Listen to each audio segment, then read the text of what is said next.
Hello everyone, Samsung লাভারদের জন্য Samsung তাদের popular series এ সিরিজের নতুন একটি ডিভাইস লঞ্চ করে দিয়েছে, যার নাম হচ্ছে স্যামসাং গ্যালাক্সি A27। এছাড়াও স্যামসাং তাদের এই মডেলটির মধ্যে অনেক বেশি নতুন পরিবর্তন করেছে, যা দেখলে আপনারও এই ডিভাইসটি পছন্দ হতে পারে। তাই আপনারা যারা স্যামসাং গ্যালাক্সি A27 এই ফোনটি নিতে চাচ্ছেন বা নেওয়ার চিন্তা ভাবনা করে থাকেন, তাহলে আজকের ভিডিওটি আপনার জন্য। কারণ আজকের ভিডিওতে আমরা স্যামসাং গ্যালাক্সি A27 এই ফোনটি নিয়ে বিস্তারিত আলোচনা করব। এই ফোনটিতে কি কি থাকছে না থাকছে, এছাড়াও এই ফোনটি কাদের জন্য নেওয়া ঠিক হবে এবং কাদের জন্য নেওয়া ঠিক হবে না সেটাও জানিয়ে দিব।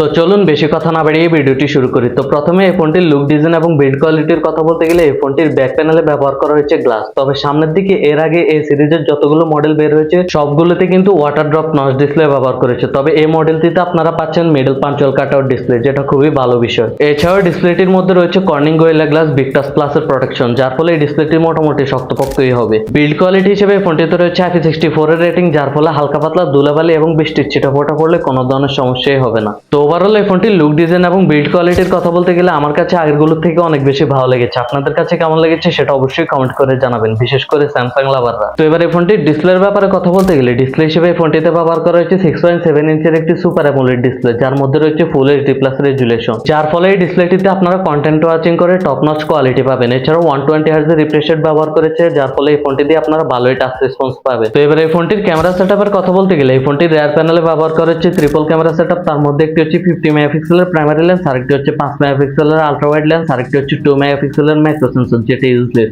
এবং সামনের দিকে ব্যবহার করা হচ্ছে 12 মেগাপিক্সেলের একটি সেলফি ক্যামেরা। এই ফোনটির রিয়ার প্যানেলের ক্যামেরা দিয়ে আপনারা সর্বোচ্চ ভিডিও রেকর্ড করতে পারবেন 4K 30 fps। এছাড়াও ফটো কোয়ালিটির কথা বলতে গেলে এই বাজার সেগমেন্টের মধ্যে ভালোই ফটো কোয়ালিটি পেয়ে যাবে। এবং সামনের ক্যামেরা দিয়ে আপনারা সর্বোচ্চ ভিডিও রেকর্ড করতে পারবেন 1080p 30 fps। তো এবার এই ফোনটির মেইন বিষয় মানে পারফরম্যান্স সেকশনের কথা বলতে গেলে এই ফোনটি রান করছে অ্যান্ড্রয়েড 16 এ। তবে এই ফোনটিতে আপনারা পেয়ে যাবেন 6 বছরের মেজর অ্যান্ড্রয়েড আপডেট।